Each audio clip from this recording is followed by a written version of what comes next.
Longitudinal studies are the studies that are conducted on an individual or group of people for a very long period of time, extended period of time. It can be even days, months, weeks, or even years. Some studies, longitudinal studies, carry on even for decades. Longitudinal studies, the tests and tasks are given to the participants to see that how changes are occurring over a period of time. Changes in their thoughts, in their behavior, their feelings, opinions, and so on. So the participants of longitudinal designs need to be recontacted over time for repeated testings. This testing needs to be standardized for valid and reliable comparisons to be made between the participants' scores over time. Longitudinal studies can include a various number of techniques like interviews, observations, questionnaires, psychometric tests, and so on. Examples of longitudinal studies are when the researcher has to see that how, for example, stress has an impact on the mental health of a person, or how a certain diet plan or doing exercise actually improves the lifestyle or improves the health of a person. So to see this, the person is studied over a period of time on regular intervals to see that how the gradual changes are occurring. Longitudinal studies are better than cross-sectional studies. Reason being, in cross-sectional studies, the study is done only one time on one group of participants.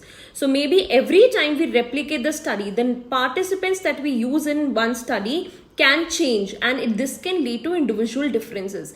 But in longitudinal studies, the participants don't change. The study is done on the same participants for a longer period of time. This reduces the individual differences, and this is one of the biggest advantage of longitudinal studies.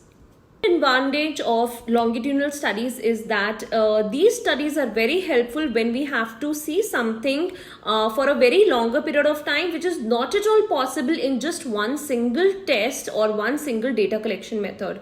For example, if you have to see the development of a child over a period of time, over the years, so development of a child can only be studied by longitudinal studies and not cross-sectional studies.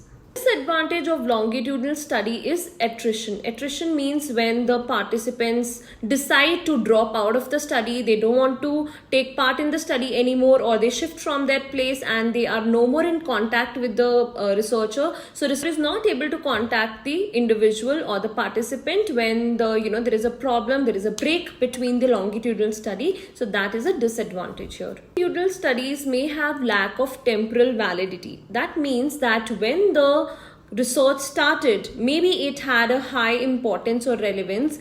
Over a period of time, maybe if the research longitudinal study happened for, let's say, 10 years. After 10 years, whenever the results come in, the findings we have got.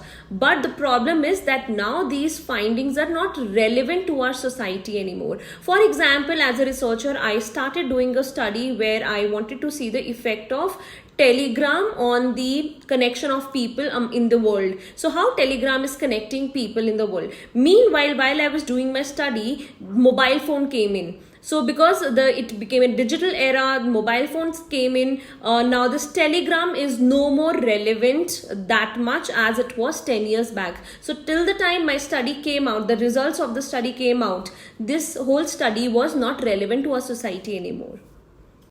So longitudinal studies have the advantage of capturing data over an extended period of time, allowing researchers to observe, analyze changes and trends over time. They provide very valuable insights into the development of individuals and effects of various factors on their lives. But it can be very resource intensive, very time consuming, and subject attrition is always a possibility. One of the famous examples of longitudinal study is Minnesota twin study. It was conducted over a period of 11 years where the researchers wanted to see that twins do not just look alike, but their personality traits, their behavioral, these things are also common amongst the twins. So this study was carried for 11 years, which makes it a longitudinal study.